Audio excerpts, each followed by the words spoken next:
Society में बहुत common है ये देखना कि आजकल अल्कोहल का इंटेक काफी बढ़ गया है।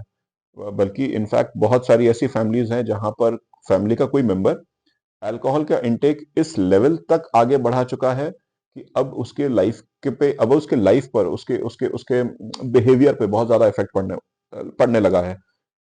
कमोबेश यही परिस्थिति स्मोकिंग के साथ भी है, क्योंकि अल्कोहल एंड और निकोटीन जो स्मोकिंग का एक कंपोनेंट होता है, एक केमिकल कंपोनेंट होता है, ये दोनों ही एडिक्शन फॉर्मिंग है। तो इसीलिए मुख्य मुद्दा आता है एडिक्शन। और एडिक्शन हमारे शरीर को, हमारे मस्तिष्क को, हमारे दिमाग को किस तरीके से तबाह करता है, ये जानना हमारे लिए जरूरी है। तो मेरा ये मैसेज उन पेशेंट्स के लिए है, या ऐसा कहें कि उन फैमिली मेंबर्स के लिए भी है जिनके कोई दोस्त या जिनके फैमिली, खुद के फैमिली मेंबर्स इस प्रॉब्लम से जूझ रहे हैं। देखिए क्या है कि जितने भी ये केमिकल्स है ना, वो किसी भी फॉर्म में हो, ये सब केमिकल्स का एक बहुत बेसिक मैकेनिज्म होता है कि हमारे ब्रेन को स्टिमुलेट करने के एरियाज में ये जाकर काम करते हैं। लेकिन क्योंकि ये हमारी बॉडी के लिए नेचुरल नहीं है, ये हमारी बॉडी का एक हिस्सा नहीं है, ये प्रकृति में ऐसे नहीं पाए जाते जिसका हमें रोज सेवन करना है।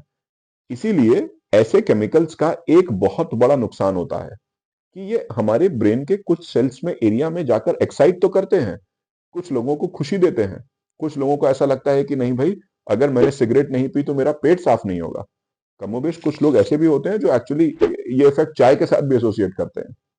वैसे मेरा विषय यहाँ पर, आज मेरा टॉपिक चाय का नहीं है, लेकिन मैं ये बताना चाहता हूँ कि निकोटीन मतलब स्मोकिंग, सिगरेट और अल्कोहल से कई बार हमारे ब्रेन के वो सेंटर्स भी स्टिमुलेट होकर एक ऐसी परिस्थिति में आ जाते हैं कि जब तक उनको इन केमिकल्स की बैसाखी नहीं मिलेगी, तब तक अब वो काम ही नहीं करेंगे।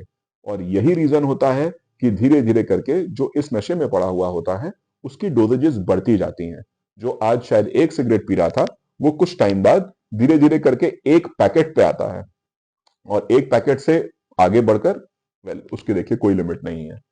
तो जानना यह है कि क्योंकि ये स्टिमुलेशन बाहर से हो रहा है और धीरे धीरे हमारे नर्व्स को वो इसका आदी बना रहा है, इसीलिए ये एडिक्शन, ये चाह, ये बार बार होती है। पर इसका एक साइड इफेक्ट भी तो है। बाहर से लाकर अगर आप किसी चीज को ओवर रन करोगे, बाहर से एक मशीन को लाकर आप सिर्फ ज्यादा बिजली देकर चाहोगे कि वो और तेज चल जाए, और तेज चल जाए, तो देखिए उसका ब्रेकडाउन भी जल्दी होता है।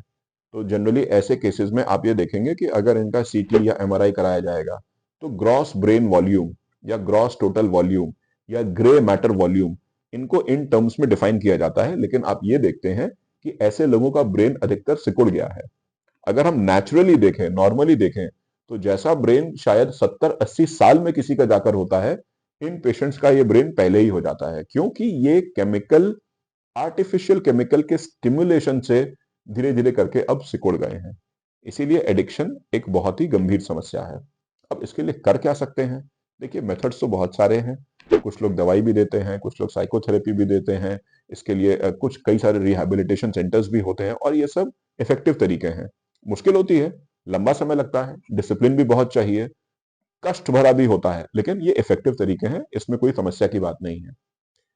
ऐसे ही डिफिकल्ट माहौल में ट्रांसक्रेनियल मैग्नेटिक स्टिमुलेशन नाम की एक टेक्निक है। अब ये टेक्निक है क्या? देखिए इसकी इसकी फिजिक्स और बायोलॉजी में तो मैं नहीं जाऊंगा, इसकी न्यूरोबायोलॉजी में तो मैं नहीं जाऊंगा, वो आज के इस शॉर्ट मैसेज का मेरा स्कोप नहीं है। लेकिन मैं बताना ये चाहता हूं कि हमारे बॉडी के अंदर भी जैसे फ्लूइड है, आयंस हैं, और हमारी बॉडी जैसे इलेक्ट्रिसिटी जनरेट करती है, वैसे ही हमारी बॉडी एक टाइप की मैग्नेटिक फील्ड भी जनरेट करती है। तो इसीलिए अगर हम मैग्नेट की सुविधा को लेते हुए, उसकी ताकत को लेते हुए, ब्रेन के न्यूरॉन्स को और उनके स्पेशलाइज्ड एरिया को अगर हम डिप्रेस या एक्साइट करें, तो ये एक बहुत नेचुरल तरीका हो जाता है। और ट्रांसक्रेनियल मैग्नेटिक स्टिमुलेशन यही अचीव करता है। कई सारे केसेस में ये देखा गया है कि जिन लोगों को एडिक्शन की लत लग गई है, स्पेशली स्मोकिंग एंड अल्कोहल, ऐसे लोगों में ट्रांसक्रेनियल मैग्नेटिक स्टिमुलेशन की मदद से जब हम बाहर मैग्नेट लगाकर ब्रेन के स्पेसिफिक एरियाज को स्टिमुलेट या डिप्रेस करते हैं, तो ये एक बहुत नेचुरल तरीके से एडिक्शन को खत्म करने का एक बहुत अच्छा टूल बन जाता है। मेरा मैसेज उन सभी लोगों के लिए है जो इस समस्या से जूझ रहे हैं, या फिर वो फैमिली मेंबर्स जिनको दिख रहा है कि उनके जो नियर एंड डियर वंस हैं, जो उनके लव्ड वंस हैं, वो इस प्रॉब्लम में हैं। वो इस चीज को जरूर कंसिडर कर सकते हैं, अगर ट्रेडिशनल दवाइयों और ट्रेडिशनल मेथड से आपका काम ना बन रहा हो। Thank you.